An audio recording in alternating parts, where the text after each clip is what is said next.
Esse estilo foi o primeiro movimento norte-americano a ter reconhecimento internacional.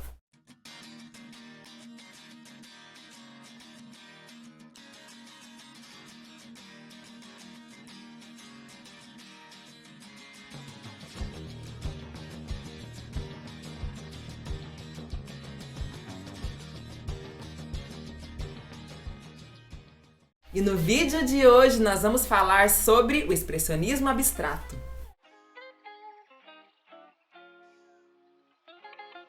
Essa expressão surgiu pela primeira vez em 1952 e quem disse esse termo expressionismo abstrato foi o crítico H. Rosenberg. Na verdade, ele estava definindo toda uma geração de artistas que estavam trabalhando ali naquele mesmo contexto histórico, naquele mesmo momento, cada um com a sua linguagem, mas que apresentavam características muito próximas à do expressionismo, mas também do abstracionismo.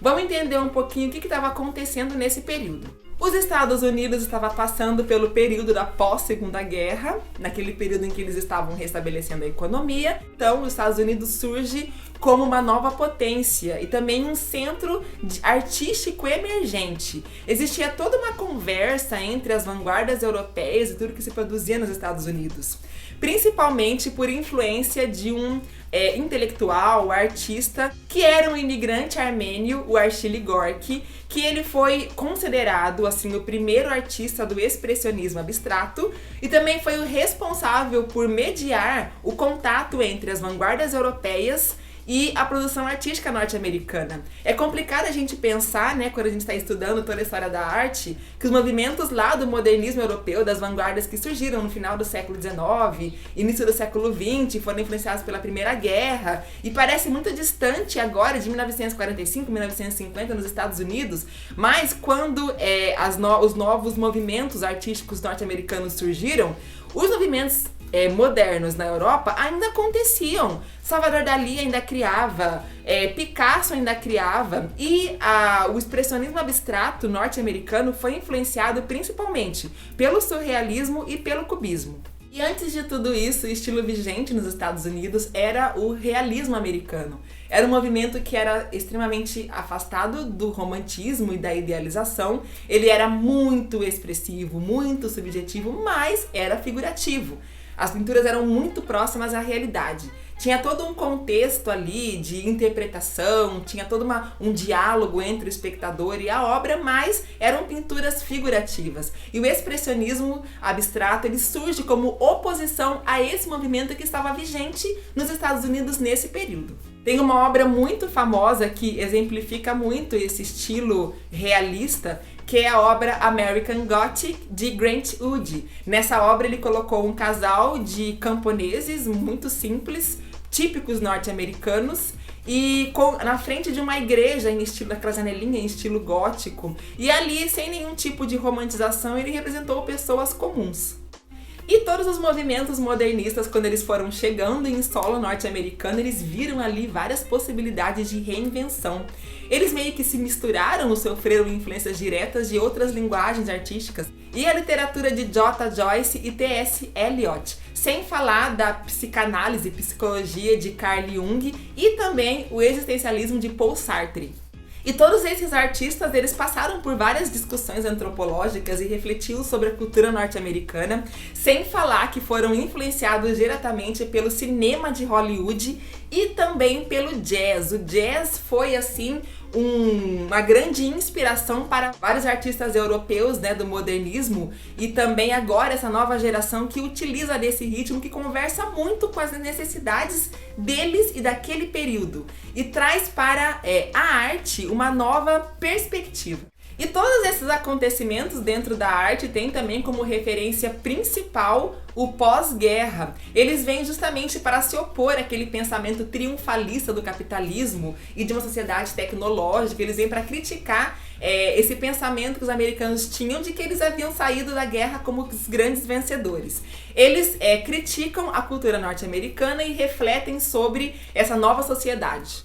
Esses artistas, eles traziam uma linguagem que era contra todas as tendências e todas as técnicas tradicionais, e na verdade cada um tinha seu estilo. Já falei isso no começo do vídeo. Eram artistas que tinham estilos próprios, diferentes, mas que traziam ali alguns indícios de conversarem.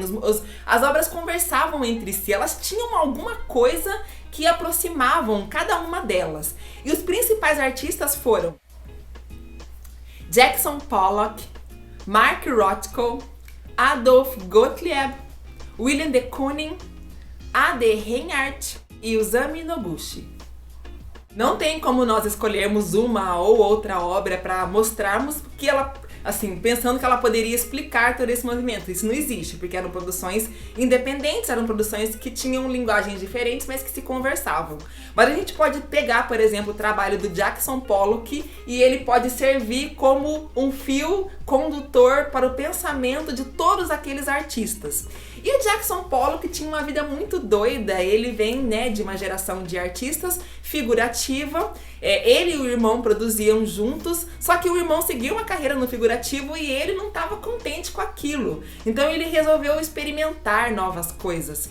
Ele já vivia ali no campo artístico, no ambiente artístico, se casou com uma outra artista e ele conheceu a Peggy Guggenheim. Na verdade, ela entrou em contato com o trabalho dele e ela se impressionou, ela achou aquilo, nossa, totalmente inovador e começou a pagar um dinheiro, uma quantia mensal para que ele produzisse uma certa quantidade de obras. Na verdade, ele se transformou num funcionário dela, né?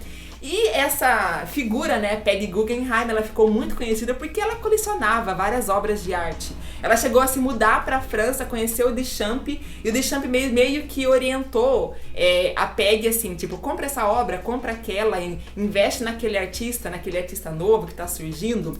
E ela então fez um grande acervo de obras de arte daquele período. E a Peggy Guggenheim realizou o sonho de todo amante da arte. O lema dela era: vou comprar uma obra de arte por dia. E o Jackson Pollock, quando conheceu a Peggy Guggenheim, ele morava num apartamentinho minúsculo em Manhattan. Quando ele conseguiu uma certa quantia, ele se mudou pro campo, comprou uma casa no campo, um sítio, uma fazenda, e tinha um celeiro gigantesco. O processo criativo dele foi maravilhoso, porque aquela tela no suporte não aguentava mais todo o vigor criativo que ele possuía. Então ele chegou a tirar a tela do cavalete, passou a esticar o tecido no chão. Primeiro ele colocou o tecido na parede, pregado, e começou a tirar a tinta. Depois ele sentiu a necessidade de perambular, de andar pela tela, né? Fazer parte ali do processo criativo, o corpo inteiro. Ele começou a esticar o tecido no chão e a andar por cima, deixando a tinta gotejar do pincel. Ele não encostava o pincel na tela.